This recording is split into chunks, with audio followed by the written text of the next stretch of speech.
everyone. So welcome back to my channel. Today I will be talking about how to deal with your running schedule when you're busy. I've been quite busy lately. The past few months have been quite tough on me. If I look a bit like glowing, by the way, I've just gone on a run. I've just gone on a 7k run, so I've literally just gotten back from that, which went really well. And I have started my Windsor half marathon plan. It's the first week, so I have done 2 out of the 3 runs. I skipped one of them. I skipped an easy run. That's my cat in the background. I skipped an easy run because I just was too busy this week, and that's kind of like how this sparked my video idea. Because I probably am not the only young person who has to uphold a few jobs to get by and save a little bit. I'm renting, I don't see myself buying a house just yet, and I'm basically a bit stuck in the renting trap really, and I have to uphold a few jobs to get by. We'll say I'm doing between 70 and 80 hours at the moment a week of work. So that's a lot, right? And it's not sustainable at all. So come August I will be freer because I'm actually saying goodbye to my full-time job. I am currently doing online coaching work, which is now my main source of income, and I can basically do those little odd jobs on the side, freelance jobs, and basically get paid the same if not more than what I used to get paid from my full-time job. So going into my last week, very exciting, but I will say, you know, it is a long time coming. Like I was doing 50 hours a week, then 60, then 70, like slowly kind of creeping up, and it's come to a point now where yes, I'm very, very busy, but it's not going to be for long. So I'm looking forward to next Friday, because that's going to be the first day coinciding with the 1st of August when I'm going to be basically having 40 more hours a week free, which is lovely. And I don't really want to like fill it up with loads of things, so I will really try and focus on my own well-being come August, and you know, have a few months where I kind of figure things out, obviously have a plan, but also, you know, rest where I need to, because it's very important to let your body rest. And I think that's kind of one of the main issues maybe that people who really prioritize fitness might forget. I teach a variety of fitness classes at the moment, one of which is mobility and stretch, which really comes in handy for me because it's basically just a bunch of mobility drills and some stretching at the end, and it's fabulous. Really feel a difference when I do that regularly. So I'm going to be doing that twice a week come August, so that's going to be really fun. Yeah, I think all in all, I think there just needs to be a balance, and it's very easy to throw fitness out the window. I'm going to open this curtain because I think it will bring a lot more light in. Is that better? My cats are literally sleeping in the background. This is much better. I don't know why I didn't do this in the first place, but hey ho, here we go. Still figuring things out as I go. Anyway, so yeah, doing lots of hours at the moment. It is kind of getting to me, and I think, you know, at the end of the day there is some sort of balance to be had. I'm very ambitious and a bit of an overachiever when it comes to fitness, so I get really hyperfixated on something, and fitness, thank God, has been my hyperfixation for many years, but it's obviously very important in my life, but I really need to balance it out because I can feel myself get burnt out. So I definitely skip the odd gym session here and there, the odd run here and there. I tend to, if I do skip a run, I tend to skip an easy run. So I was supposed to do an easy run yesterday and I just didn't fancy it. So like I had to do some work in the morning and I had to go to like 6-hour rehearsal. So I just was really busy during the day anyway. I didn't really have time for it. Come evening, I was just too tired. So I was like, you know what, I'm just going to skip this. And I kind of like am a bit like that at the moment day to day, because I don't really want to, you know, like put too much unnecessary pressure on myself, and I just kind of want to take it day by day, go if I want to go, don't go if I don't want to go, if that makes sense. So I think this week I did 2 gym sessions and 2 runs, and then my classes that I do. So I'm doing 1 dance class a week, which burns me a lot of calories, and then I'm doing obviously the mobility and stretch class. I'm doing a boot camp class, which I don't actively do, but I'm like walking around.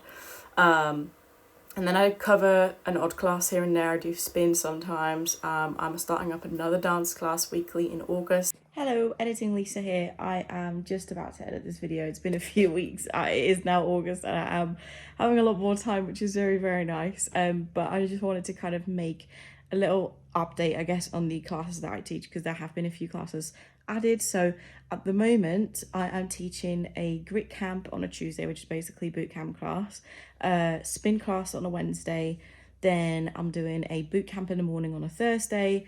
At night I'm doing a street dance class and a mobility and stretch class. On Fridays I'm doing a burlesque dance class, and then on Sundays I'm doing another mobility and stretch class. So I've got quite a few classes now, which is really, really fun. Very, very much enjoying it, and I feel a lot better than I did a few weeks ago.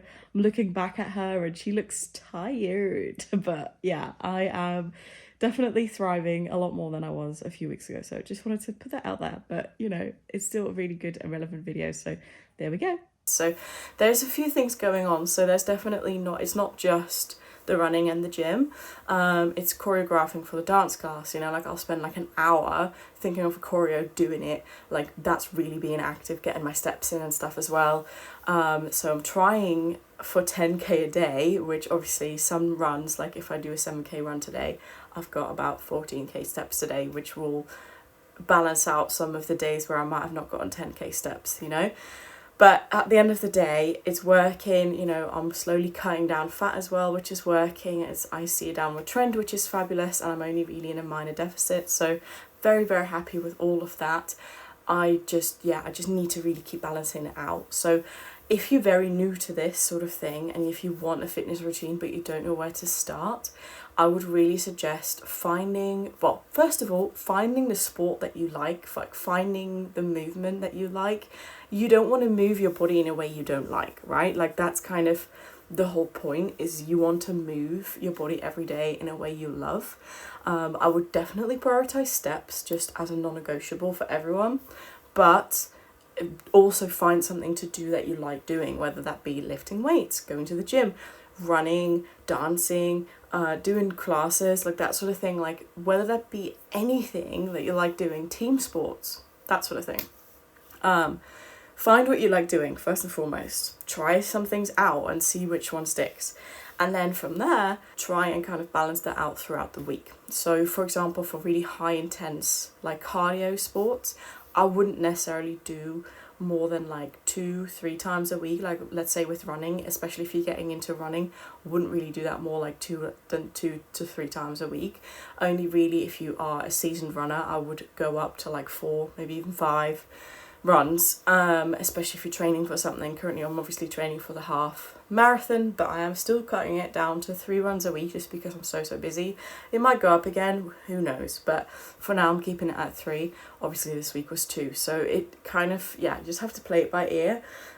If it's like gym work, I would really suggest starting off with 2 full body days and then maybe upping it to 3 once you feel comfortable with that, and definitely keep a day of rest in between your sessions. Same thing goes with running. If you're running, keeping like one run, so like if you're doing a tempo run, for example, an easy run and a long run, have that easy run somewhere in between those, but don't put the tempo run and the long run next to each other, because those are quite intense exercises anyway. Because long run, you're going to be lowering your heart rate, but it's still going to be long run. So you really want to make sure that you've got those spaced out throughout the week, and then you've got your easy run somewhere in between. That's how I used to do it, and it really worked. But then again, listen to your body as well. Like if you start to feel little niggles here and there, some things start to hurt, there's some things start to ache, you got to really ask yourself, are you overtraining or not? Because I had that a little bit when I was doing my training for the Tame 10K. I was doing 4 runs a week, 3 gym sessions a week, 1 mobility session a week, and it was just getting a bit too much. So I had to tone it down slightly and just let my body's ability just kind of take over and, be listening to my body in that sense. So this comes with time, by the way. It takes a bit of time to get to it, but it comes with time, and you will find that kind of ability to listen to your body better. You might not even be used to that stuff yet. Like you might not be used to listening to your body at all at the moment, and that's fine as well. Like you will get used to that sort of thing. It will just take time. It will take a lot of trial and error as well. It will take a lot of trying things things not working, having to turn things around, being able to adapt, being able to be flexible with your routine, like that sort of thing. That's kind of like the foundation, you know, being able to be flexible with your fitness routine, being able to adapt to life changes, whether you're going up in hours, down in hours in terms of work. You should be able to adapt to that pretty quickly. And again, that comes with time as well, okay? So those things will come with time. But in terms of running at the moment, I'm doing 3 runs a week. Obviously 2 this week, but 3 runs a week normally. 2 full body gym sessions that are based on strength training, and then whatever I do outside of that, so like the classes and stuff like that, right? And that's kind of what I see as a supplement to my main things, which are the gym and running. By the way, if you're running at the moment, do some sort of strength training on the side, even if you don't like it, just because that's going to avoid you having injuries in the long run, okay? So do some sort of 2 full body days where you're like doing some strength training. Just training your whole body twice a week is optimal for muscle growth, so at least twice a week. So that's why I'm just like keep going on about the 2 full body days. So yeah, 2 full body days, focusing on strength training, really focusing on the muscles, working those muscles, leg muscles as well, core, everything really. It's going to help your posture, it's going to help your running form, it's going to help avoid injuries, prevent injuries in the long run. So they're all really good things to do. And then stretching, mobility on the side as well if you can. I really find that if I go a long way without stretching, I've got very tight hips, so if I go quite a long way without stretching, I find that I sometimes get knee pain, which isn't related to my knee, it's related to my hips being not stretched out enough. And I found this out pretty late on. I was like dealing with that like pain for a while, and I was like, why is this, like I'm doing things with my knee, like I'm mobilizing my knee, whatever, it's not working. And then I was like, oh, maybe it's actually my hip rotation that I need to work on. And once I started doing that, my knee pain went. Really, really strange. But anyway, sometimes it flares up, but it's usually fine. And that is just because I do a lot of regular stretching nowadays. So definitely focus on that as well. But obviously this is a running channel, so I'm going to be more running focused anyway. But yeah, I used to obviously come from a weightlifting background where I didn't do running at all. So I really had to kind of switch my mindset around and my priorities around.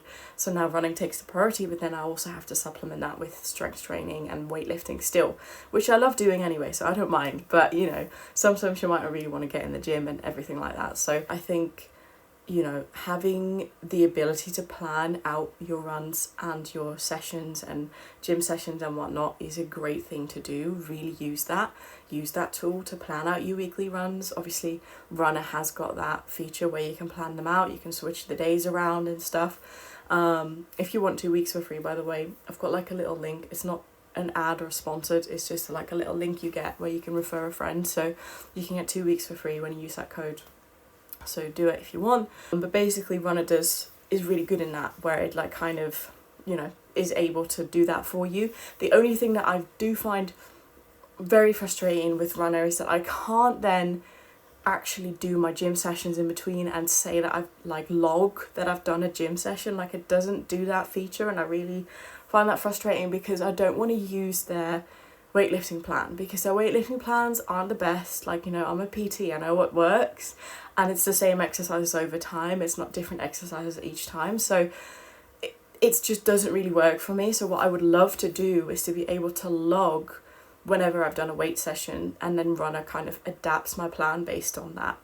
But maybe something for in the future. Runna, if you're watching, probably not, but if you are, please take that on board, because it's so useful. But currently I'm just doing that in my calendar and just planning out my weight sessions around my runs. I'm never doing an intense run and a lifting session on the same day.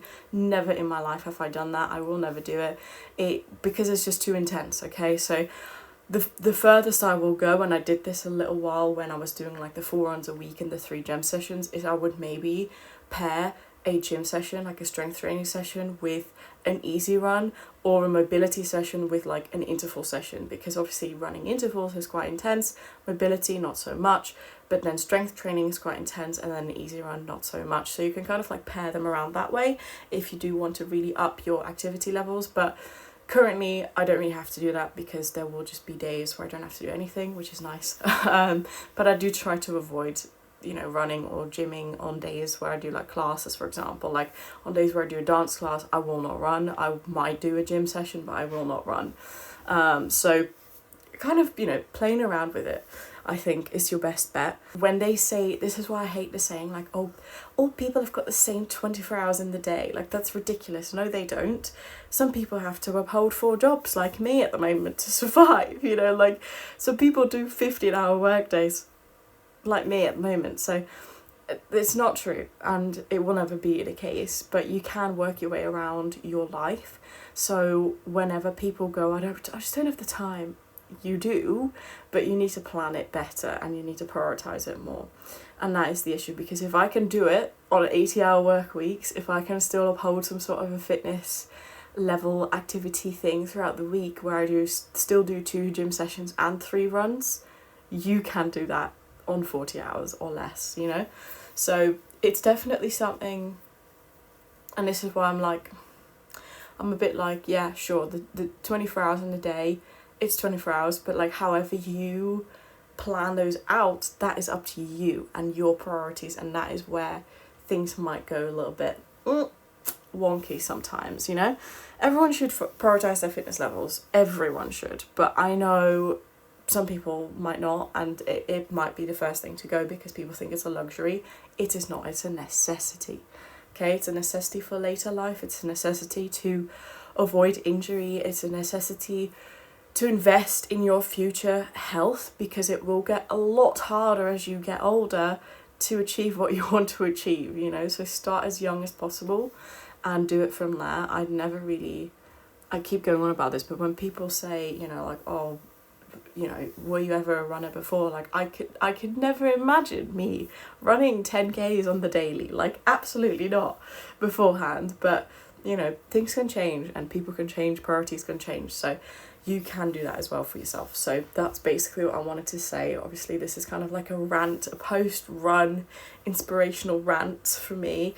I'm just really looking forward to next week and just having a lot more time and hopefully upping my runs or my gym sessions again.